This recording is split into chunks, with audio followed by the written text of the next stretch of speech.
Viral bacteria infections సోకడం సర్వసాధారణం. కానీ గర్భిణికి infections రావడం తీవ్రమైన పరిణామం. చాలా మటుకు పుట్టబోయే బిడ్డకు ఇన్ఫెక్షన్స్ వ్యాపించవు. కొన్ని ఇన్ఫెక్షన్స్ మాత్రం తల్లి నుండి బిడ్డకు ట్రాన్స్మిట్ అవుతుంటాయి. దీనివల్ల బిడ్డ ప్రాణాలకు ముప్పు వాటిల్లుతుంది. ఎలాంటి ఇన్ఫెక్షన్ సోకిందో తొలుత నిర్ధారించుకోవాలి. తర్వాతే చికిత్స ప్రారంభించాలి. గర్భిణికి ఇన్ఫెక్షన్ సోకకుండా ఎలాంటి ముందు జాగ్రత్త చర్యలు తీసుకోవాలో ఇప్పుడు తెలుసుకుందాం.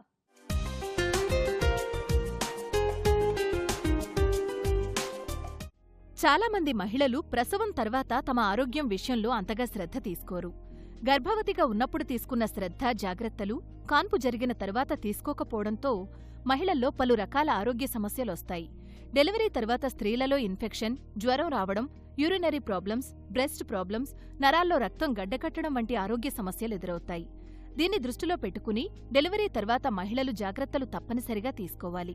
మహిళల్లో కాన్పు తర్వాత ఏర్పడే ఇన్ఫెక్షన్లను పర్పురల్ ఇన్ఫెక్షన్స్ అంటారు. ఈ ఇన్ఫెక్షన్లు ప్రసవం తర్వాత రక్తం లేనివాళ్లు, ప్రెగ్నెన్సీ సమయంలో బీపీ ఉన్నవాళ్లు, బాగా నీరసంగా ఉన్నవాళ్లకొస్తాయి.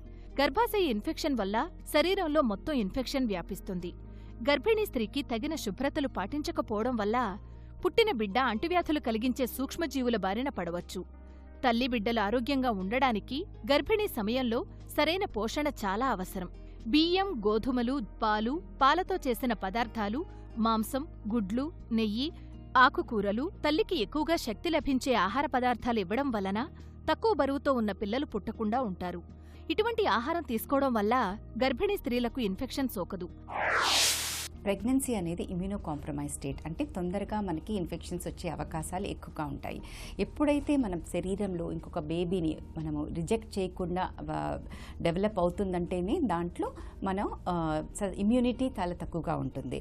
సో ఏ రకమైన వైరల్ ఇన్ఫెక్షన్స్ కానీ, బ్యాక్టీరియల్ ఇన్ఫెక్షన్స్ కానీ, మనకి డయాబెటీస్ లాంటివి ఉన్న ప్రెగ్నెన్సీలో ఫంగల్ ఇన్ఫెక్షన్స్ కానీ అధికంగా వచ్చే అవకాశాలు ఉంటాయి. కొన్ని రకాల ఇన్ఫెక్షన్స్ ఉంటాయి, వాటి వల్ల ప్రెగ్నెన్సీకి చాలా నష్టం జరుగుతూ ఉంటుంది. లైక్ రుబెల్లా ఇలాంటి వైరల్ ఇన్ఫెక్షన్స్ వచ్చిన, లేకపోతే టాక్సోప్లాస్మోసిస్, అలాగే హెర్పిస్ వైరస్, అలాగే మనకి ఈ సిఫిలిస్, ఇలాంటి వ్యాధులు ఏవైనా వచ్చినప్పుడు అవి మనకి క్రాస్ అయ్యి, సైటోమెగలో వైరస్ ఇలాంటి వైరసెస్ క్రాస్ అయ్యి మనకి ఫస్ట్ ట్రైమిస్టర్లోనే అబార్షన్ రేట్స్ 5 times ఎక్కువగా చేయటం, లేక అవకరాలతో బేబీ పుట్టినట్టు చేయటం, ఇలాంటివి జరుగుతూ ఉంటుంది అనమాట. ప్రెగ్నెన్సీలో మనకి ఈ యూరినరీ ట్రాక్ట్ ఇన్ఫెక్షన్స్ కానీ, లేక ప్లాసెంటా ఉండటం వల్ల ఈ ఇన్ఫెక్షన్స్ అన్నిటినీ, ఈ దగ్గు, జలుబు లాంటివన్నిటినీ కూడా మనకి బేబీకి వెళ్లకుండా ఎఫెక్ట్ చేయడం జరుగుతూ ఉంటుంది అనమాట.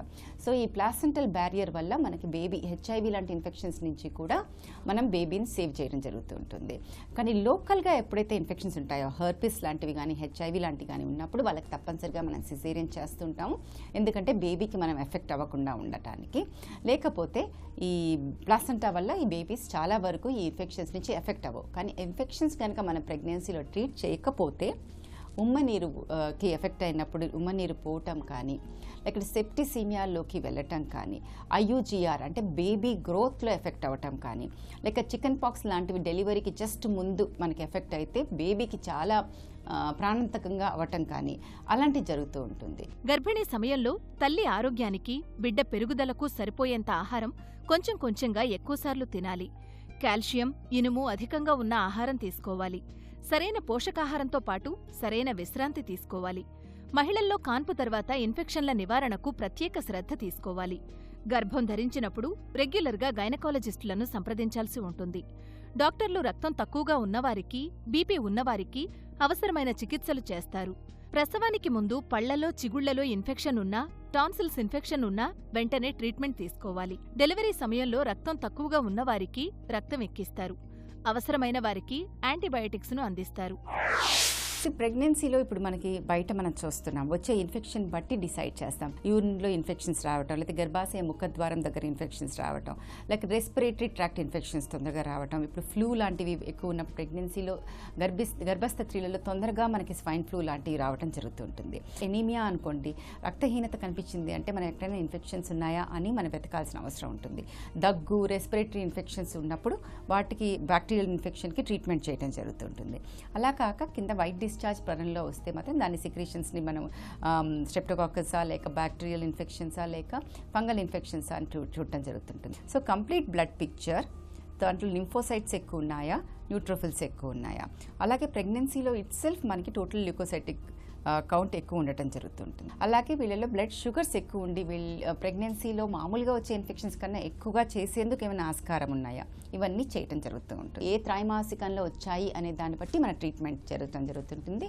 మనకి బ్యాక్టీరియల్ ఇన్ఫెక్షన్స్ వచ్చినప్పుడు సేఫర్ యాంటీబయోటిక్స్ ఉంటాయి, అంటే కేటగిరీ బి యాంటీబయోటిక్స్ అంటాం. ఫీవర్, కామన్ కోల్డ్ లాంటివి కూడా మనకి అబార్షన్ రేట్స్ని పెంచుతాయి. ఫీవర్ కూడా ఎక్కువ అయితే కూడా మనకి అబార్షన్స్ అవకరాలని పెంచుతాయి. అండ్ ఒకటి మనం గుర్తుపెట్టుకోవాల్సింది ఏంటంటే వ్యాధుల కన్నా మందులు చాలా మిన్న. సో మనం భయపడకుండా డాక్టర్ ఇచ్చిన మందుల్ని వాడి ఇన్ఫెక్షన్స్ని కంట్రోల్లో పెట్టుకోవాల్సిన అవసరం ఉంటుంది. అదే చికెన్ పాక్స్ లాంటివి వస్తే సెకండ్ ట్రైమిస్టర్లో వీఆర్ నాట్ వరీడ్. మనం జస్ట్ మన బేబీ ఎలా ఉంది, గ్రోత్ ఎలా ఉంది, ఉమనీరు ఎలా ఉంది, ఇలాంటివి చూస్తూ జరుగుతాం. Viruses are more dangerous in pregnancy than bacterial infections. ఏ ఇన్ఫెక్షన్స్ ఉన్నా కూడా మనకి ప్రీటర్మ్ డెలివరీస్ ఎక్కువ అయ్యే అవకాశాలు కాబట్టి ఏ ఇన్ఫెక్షన్ ఉన్నా వెంటనే మనం అగ్రెసివ్గా ట్రీట్ చేయడం జరుగుతుంటుంది. ఇక డెలివరీ జరిగే గది పరిశుభ్రంగా ఉండే విధంగా చూసుకోవాలి. దీనివల్ల ప్రసవం జరిగే మహిళలను ఇన్ఫెక్షన్ల నుంచి రక్షించవచ్చు. ప్రసవానికి ముందు, తరువాత మహిళలు వ్యక్తిగత పరిశుభ్రతను పాటించాల్సి ఉంటుంది. డెలివరీ తర్వాత గర్భాశయం సరిగా ముడుచుకోకపోవడాన్ని సబ్ ఇన్వల్యూషన్ అంటారు. ఇటువంటి సమస్య ఎక్కువగా డెలివరీలు జరిగిన వారికి, సిజేరియన్ అయిన వాళ్లకు, ఉమ్మనీరు ఎక్కువగా ఉన్నవాళ్లకి ఏర్పడుతుంది. యుటెరస్ ఇన్ఫెక్షన్ ఉన్నవాళ్లకి ఈ సమస్య ఏర్పడుతుంది.